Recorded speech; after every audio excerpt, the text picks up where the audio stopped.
Welcome sa Panlasang Pinoy! Ako po si Vanjo Merano. Kamusta na kayo? Alam niyo guys, kung mahilig kayo sa sisig, tamang-tama itong episode na to para sa inyo. Dahil ngayong araw na to ay gagawa tayo ng tuna sisig na gamit ang dilatang tuna.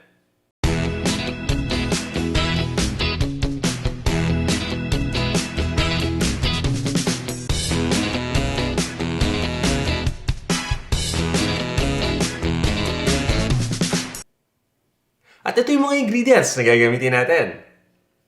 Ito yung dilatang tuna. Kailangan din natin dito guys ng sibuyas. Itong sibuyas na gamit ko yung sibuyas na pula na hiniwa ko lang ng napakaliit na peraso o yung minced onion. Kumbaga, ito yung tawag doon. Pwede kayong gumamit dito ng sibuyas na dilaw o sibuyas na puti. Isang optional ingredient natin, itong dahon ng sibuyas o tinatawag din natin na scallion o green onion. Ganun din guys, so hiniwa lang natin ito ng maliliit na peraso. Isa pang optional ingredient natin dito ay ang chicharon, chicharong baboy. Ito ay nagdadagdag lang guys ng texture, no, ng crunch dun sa ating sisig. At nilalagay natin ito, pwedeng habang niluluto, pwede natin itong gawing topping. Ito naman ang toyo, sili na tinadtad lang natin. Yan, para dun sa mga mahihilig na kumain ng maanghang na sisig. Ito naman guys yung mayonnaise. Gagamit din tayo ng garlic powder, ng ground black pepper, at ng asin.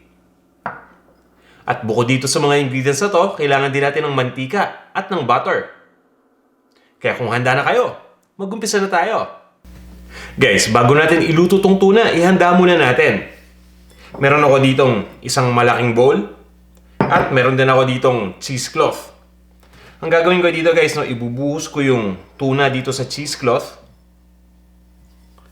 Nang sa ganun ay madrain yung liquid nito. Yan guys, so papansin niyo, no?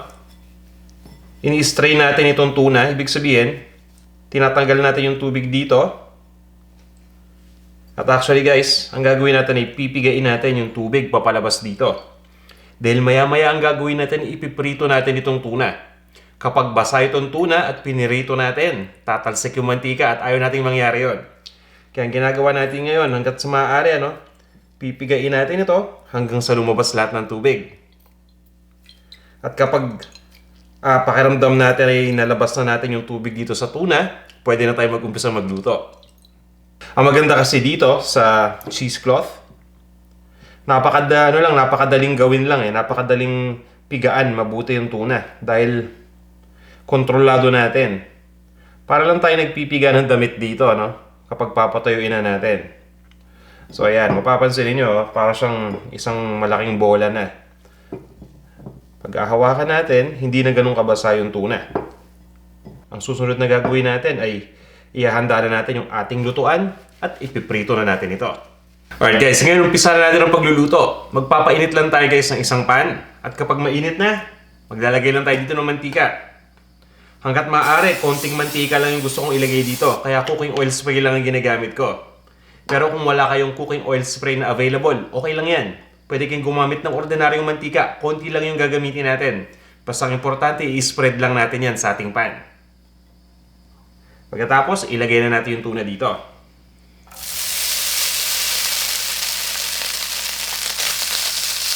Itong kagandahan guys sa pagtanggal ng tubig kapag hindi natin masyadong drainin yung tubig at nilagay na natin yung tuna dito, ang tendency nun ay tatalsik na yung mantika ngayon pa lang. Pero pansinin ninyo, halos walang mantika na tumatalsik, di ba? So mas safe ito para sa lahat. Ganun din guys, no, kapag yung binili nating tuna, imbis na in water o nakababad sa tubig, ay yung nakababad sa mantika o sa langis, ganun din ang gagawin natin. Tatanggalin din natin yung langis, pero hindi naman natin uubusin ng sobra dahil kakailanganin natin yung langis na yon o yung mantika na yon. So, imbis na maglagay tayo ng extra na mantika, yung tuna na lang na may konti pang natira na oil, yung ilalagay natin ng diretso at pagkatapos lulutuin na rin natin yon. So, itutuloy lang natin guys yung pagluto dito sa tuna hanggang sa mag-medium brown ang kulay nito. So, tataasan lang natin yung apoy. Para sa akin, mas maganda na naka-high heat tayo para mas mabilis. At kapag nangyari yun guys, ilalagay na natin yung ibang mga ingredients pa pagkatapos. And guys, yung kumpletong listahan pala ng mga ingredients kasama ang sukat ng bawat isa ay makukuha ninyo o matatagpuan ninyo pagkatapos ng video na to. So diretso lang kayo doon kaagad guys kapag katapos ninyong panoorin. And guys, maya-maya lang pagkatapos nating initin na yung tuna, dun sa konting mantika na nilagay natin, alam nyo, magmumukhang parang sinasangag na lang natin to ngayon. Tingnan nyo, napakadulas na. Brown na to. Saka napaka-dry na, Parang nagsasangag lang tayo dito ng kanin. Ito yung texture, so matigas na. Pero hindi pa tayo nagtatapos dyan. Kasi, dadagdagan pa natin to ng mantika ngayon.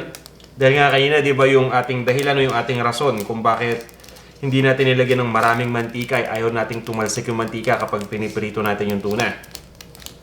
So ngayon, since okay na itong tuna, naluto na natin sa gusto natin na kulay, nandun na siya kumbaga sa state na gusto natin, ilalagyan na natin dito yung mantika dahil magigisa na tayo ng ibang mga ingredients pa. So ilalagay ko lang yung mantika dito. Pagkatapos guys, ilagay natin kagad yung sibuyas. Ayan. Agad-agad dahil mainit pa naman itong ating lutuan Dahil kumbaga nagsasangag na tayo ng tuna dito kanina. Alam nyo guys, importante pagdating sa sisig yung maraming sibuyas. Para sa akin, nagpapasarap ito ng, kumbaga ng malaki. Ito yung isa sa mga pinagkukunan ng lasa ng sisig. Ayan. So, habang ginigisa natin itong sibuyas at hinahalo na itong tuna, makapansin nyo hindi na masyadong tumatalsik yung mantika, Itutuloy na nating ilagay ibang mga ingredients pa. Gaya itong isang optional ingredient natin, itong green onion, na lasang sibuyas din. Gusto kong maglagay nito para mas maganda naman yung itsura. Kasi magiging makulay itong ating tuna sisig, di ba? At para dun sa mga may hilig sa maanghang, nakagaya ko, ito na yung sili natin. Nasa sa inyo naman kung gaano karaming ilalagay nating sili dito. Basta dun lang sa kaya ninyong itolerate. Kung hindi kayo masyadong hilig sa maanghang guys, pwede kang hindi maglagay ng sili. O yung medyo mild lang, kagaya ng siling pangsigang, okay din yan. So, tinutuloy ko lang yung pag-isa dito. At ang kagandahan dito sa tuna sisig na gamit yung dilatang tuna, napakabilis lang talaga itong lutuin. Hinaan ko lang ng konti yung apoy. Ayan. Pagkatapos, ilalagay na natin yung ibang mga seasonings pa. Ito na yung ating garlic powder. Simutin natin. Maglalagay na din tayo dito guys ng paminta. Alright? So, pagdating sa paminta, i-control natin ng konti. Ayan. So, hindi natin ubusin. So, yung mga lang yan, mga 1/4 lang na teaspoon ang gagamitin natin. Maglalagay din tayo dito guys ng konting asin. Konting asin lang kasi maglalagay na tayo dito ng, ng toyo. So, ayaw naman natin maging sobrang alat itong ating tuna sisig. At speaking of toyo, ito na yun. Tapos haluin lang natin mabuti. Kaya lang guys, so pinaghahalo lang natin yung mga ingredients at ang bango na. Nung nilagay ko yung toyo, nag-evaporate kagad yung liquid. Humalo na yung ibang amoy doon. Kaya amoy na amoy ko na ngayon na napakabango. Itutuloy pa natin yung pagluto dito. Halos malapit na tayo. Maglalagay lang tayo guys dito ng chicharon. Kalahati lang muna. Mamaya na yung kalahati. Pagkatapos, gagawin nating topping yun.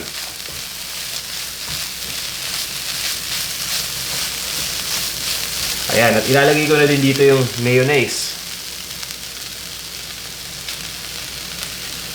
Kalahati muna yung lalagay ko. Pagkatapos, hahaluin lang natin mabuti.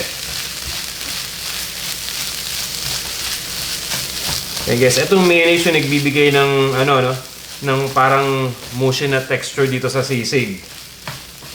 Kaya hindi to yung sisig at medyo ma-oily ng konti dahil dito sa mayonnaise. So yun guys, itutuloy lang natin yung paghalo. Ngayon kung gusto niyo na mas mushy pa kaysa dito sa nakikita ninyo ngayon, magdadagdag tayo ng mayonnaise. Pero kung okay na sa inyo itong ganito, kagaya sa akin, okay na yung ganito, ibig sabihin pwede na. Ayos na to. Tutuloy ko lang ang pagluto dito guys sa mga 30 seconds. Pagkatapos, ipe-prepare na natin ito. At guys, sa pagkakataon na to, gagamit tayo ng sizzling plate. Nang sa ganun, medyo maayos naman yung ating presentation. Ngayon naman guys, ilalagay lang natin dito yung ating sizzling plate sa ating lutuan. Papainitin lang natin habang pine-prepare natin yung butter. Pagdating naman guys dito sa butter, konting-konti lang ang kailangan natin dito.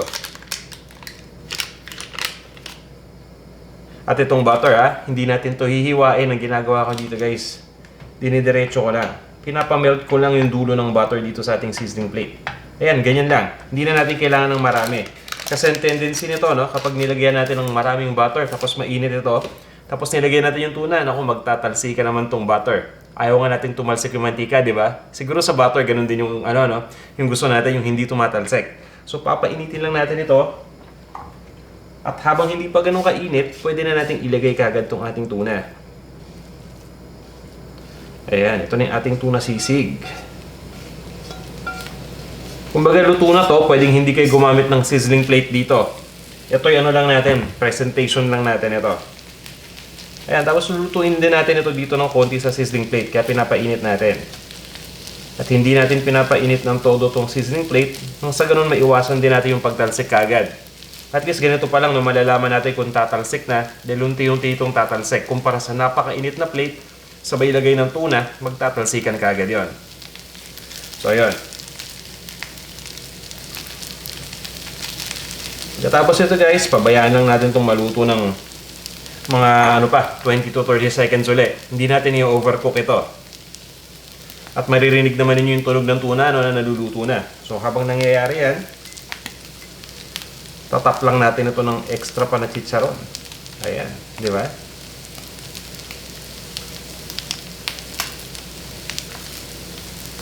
Kung gusto niyo ubusin itong chicharon, okay lang. Para sa akin siguro okay na itong nilagay ko. Pagkatapos ito guys, ready na tong ating tuna sisig. Tatanggalin na natin dito sa ating lutuan. Kunin na natin itong plate at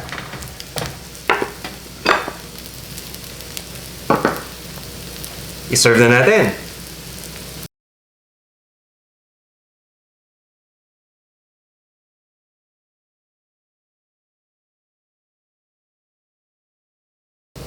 So guys, kukuha lang ako dito ng sisig at tikman na natin.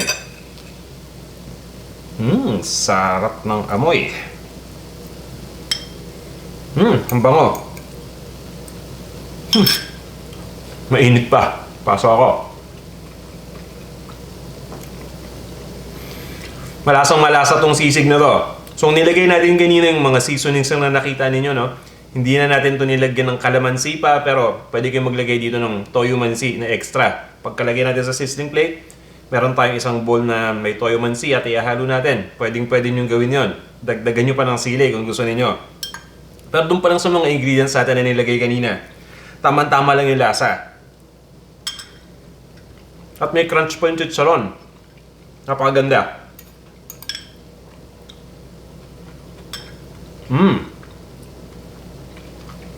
Masasabi ko ang kulang lang talaga dito yung kalamansi. Nakaraniwan namang nilalagay natin pagkatapos, di ba? So guys, malalaman niyo talaga na sisig ito. Dahil doon pa lang sa lasa, pati sa texture, sisig na sisig na. Hindi nyo masasabing ginisang tuna lang itong ginawa natin.